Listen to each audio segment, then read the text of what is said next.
நீங்கள் இறந்து 1 மணி நேரம் கழித்து உங்கள் குடும்பத்தினர் மனம் உடைந்து கண்ணீருடன் உங்கள் மரணத்தை பற்றி அனைவருக்கும் தெரிவிக்க தொடங்குகிறார்கள். 5 அல்லது 6 மணி நேரம் கழித்து இப்போது உங்கள் மரணம் பற்றி அனைவருக்கும் தெரியும். அவர்கள் உங்கள் நல்லடக்கத்தில் கலந்து கொள்ள முயற்சி செய்வார்கள். நீங்கள் இறந்து 24 மணி நேரம் கழித்து உங்கள் உறவினர்களால் புதைக்கப்பட்டு நீங்கள் 6 அடிக்கு கீழே இருப்பீர்கள். உங்களை அடக்கம் செய்துவிட்டு திரும்பியவர்களின் காலோசைகளை கேட்பீர்கள்.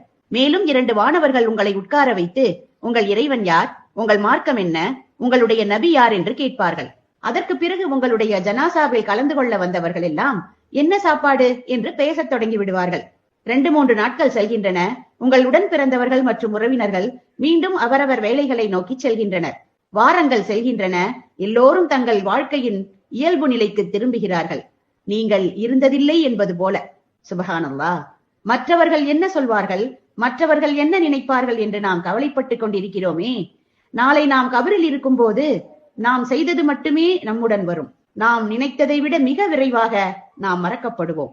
ஏனென்றால் எல்லோரும் தங்களை பற்றித்தான் அந்நாளில் கவலைப்படுவார்கள்.